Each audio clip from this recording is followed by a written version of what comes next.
encontrar Jesus. Venha depressa agora encontrar Jesus.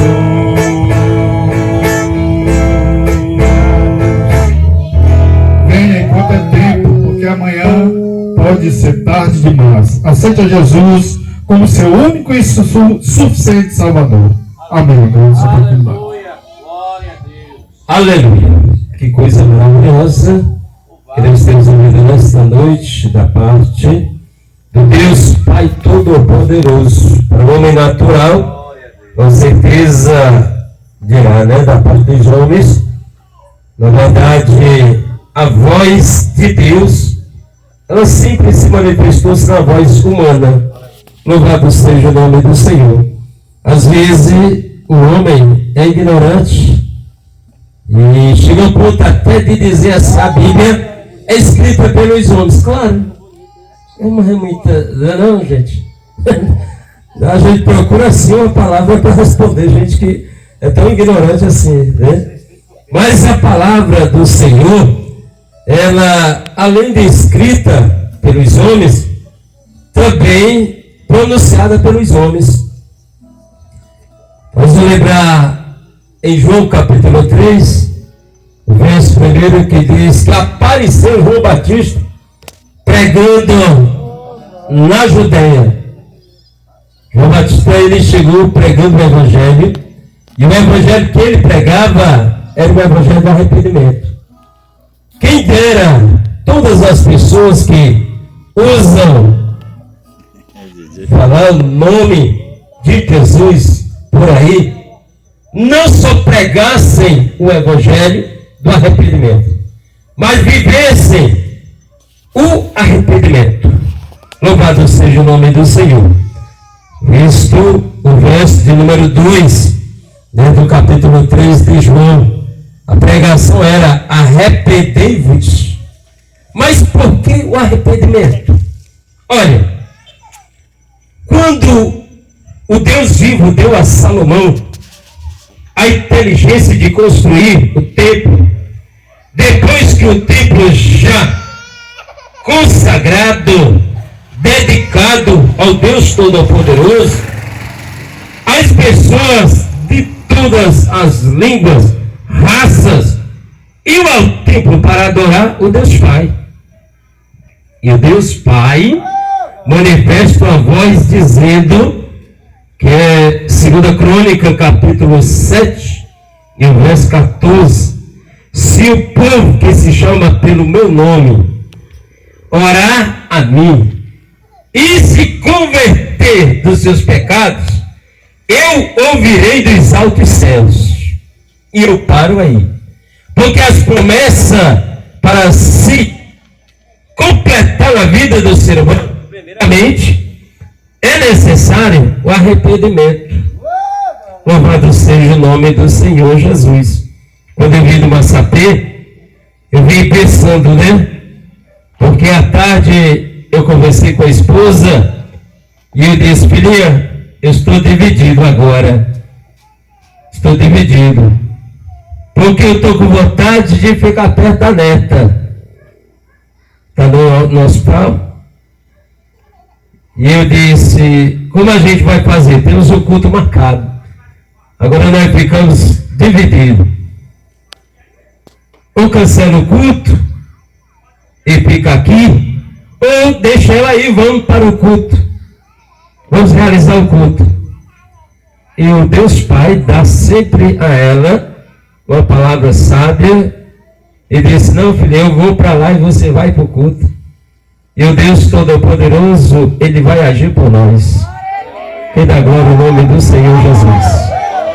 E esta palavra me faz lembrar que quando nós prioramos o reino de Deus, o Deus Eterno ouve as nossas orações, sara as enfermidades, aleluia, perdoa os nossos pecados e nos dá a certeza e a garantia da salvação, da vida eterna. Louvado seja o nome do Senhor. E às vezes as pessoas, por um pregador, o mensageiro, anunciador da palavra, ser simples. Muitas das vezes as pessoas desprezam. E eu lembrando de João Batista. João Batista, ele era tão simples que alguém hoje, quando ouve dizer que Abraão, ou melhor, que João comia gafanhotos, seu cinto era tão simples que alguém hoje nem usa mais, de couro, sua capa, suas vestes, só coisas assim que parece homem da roça. E eu lembrando aqui da mensagem que Jesus chamou o pescador que não sabia pescar. Quando chegou à presença de Jesus, Jesus ensinou a pescar. João Batista, quem sabe também, não sabia pregar o Evangelho. Mas o Espírito Santo, tomando posse da sua vida, deu coragem. Coragem. Coragem que eu estava observando uma coisa. A maneira como João Batista, irmão, tinha uma visão de pregar o Evangelho e vendo a natureza humana das pessoas parecido com o instinto dos animais. Mas como assim? Olha, presta atenção. O próprio Jesus, quando ele pregava, isso no capítulo 1 de João, e o verso de número 29, ele pregando, aí de repente Jesus se aproxima. Quando Jesus se aproxima, ele já viu Jesus com a visão de um cordeiro. Ele não viu como homem. Olha que coisa importante, a revelação divina. Ele viu Jesus como os cordeiros que eram sacrificados. Ele disse: eis aí o Cordeiro de Deus que tira o pecado do mundo. Aleluia. Quem tira o pecado do ser humano é Jesus. E é quando ele se arrepende. Quando ele não se arrepende, nem Jesus tira o pecado dele. Que é isso, pastor? Claro, Jesus vai tirar o pecado de uma pessoa que não se arrepende. Deixa ele com o pecado dele. Deixa ele com o pecado dele. E como já foi dito pelo primeiro mensageiro, vai diante do tribunal e o Deus Todo-Poderoso vai julgar. Capítulo de número 12 de Mateus, e o verso 36 e o 37, diz que toda palavra ociosa em que o homem pronunciar, ele há de prestar conta diante de Deus. E no verso de número 37, aí diz que por tuas palavras tu serás justificado, e por elas também tu serás condenado. Então, quem se salva em tempo da palavra é o homem quando ele confessa. E quando ele nega, pronto, ele não quer. A irmã Franciane leu a palavra lá de Deuteronômio, dizendo que o Deus eterno chamou os céus e a terra. E o homem vai escapar de quê, gente? Vai escapar onde? Se estiver em cima da terra, Deus Pai está vendo. E se morrer por para debaixo da terra, ele está vendo também. Então a terra é testemunha. Teve a oportunidade, se rejeitou, o que fazer? Só lamentar. Quando rejeitamos o Evangelho, rejeitamos salvação, só resta lamentação. É por isso que muitas pessoas se desesperam quando passam pela sombra da morte. Não é nem a morte, é só a sombra. A sombra passa, alguém já fica apavorado. Ah, eu vou morrer. Não deixa eu morrer não. Eu vi isso hoje, uma pessoa. Ei, não deixa eu morrer não. Eu fiquei olhando assim por acaso. Alguém aqui é dono da vida? Aquela pessoa estava vendo a sombra da morte. Estava nem vendo a morte. Diferente de Estevão. Estevão morrendo, ele viu a morte, irmão? Quando Estevão estava morrendo, ele viu a morte? Ele viu quem? Jesus. Qual é a diferença da morte do ímpio de um justo para o ímpio? O ímpio se apavora. Estou morrendo nas trevas, traz ela. Não dá jeito. Pode gritar. Mas com Jesus é diferente. É morrendo, olhando, dando glória. Aleluia. Dando glória e vendo Jesus sentado sentado à direita do Pai. Aleluia. É por isso que o crente salvo, irmão, ele faz a diferença. Louvado seja o nome do Senhor. Eu digo nesta noite a você, se você quiser partir desta vida para outra, sem medo e sem pavor, já pega com Jesus. Porque Jesus não vai te deixar só. Jesus não vai te deixar nas trevas. Vai não, pastor, vai não. Foi Jesus quem disse. E João também escreveu. Eu gosto do livro de João. Porque o livro de João é completo, gente. O que você imaginar em expressão do que disse Jesus, João registrou tudo.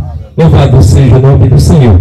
Registrou de uma maneira que dá para nós abraçarmos de dia e de noite, de manhã, à tarde e à noite. Louvado seja o nome do Senhor. E compreenseu o que disse o salmista Davi: meditar na lei do Senhor de dia e de noite. Louvado seja o nome do Senhor. De dia eu preciso me alimentar e à noite eu também preciso. É por isso que precisamos ler a palavra. Você que está faminto e está vazio na tua casa, pega a Bíblia Sagrada, lê a Bíblia. Quando você não entender, você peça alguém que é praticante da palavra para também te ensinar. Louvado seja o nome do Senhor Jesus. Não é qualquer um que anda com Bíblia debaixo do braço que você vai chamar, não. De repente você vai se deparar com um falso profeta. Mas que evangelho é isso? O evangelho genuíno, você precisa aprender a viver o evangelho verdadeiro. Que evangelho é esse? O evangelho que muda, que transforma, que faz a pessoa uma nova criatura e prepara para poder ter um encontro com Cristo. Louvado seja o nome do Senhor. Nós vamos encerrar, irmãos, senão nós pregamos aqui a noite toda. Glória a Deus, porque a cacimba é funda. Glória a Jesus. O poço é fundo. E se a gente ficar dando lugar, o Espírito Santo vai fazer do jeito que Paulo pregava. Paulo pregava a ponto que a gente dormia na janela, mas quando caía, morria, ele ressuscitava de novo. Louvado seja o nome do Senhor Jesus. Vamos louvar a Deus, ficando de pé para nós encerrarmos com louvor em nome do Senhor Jesus. Glória a Deus. A minha alma. Tá outro hoje, né? Glória a Jesus.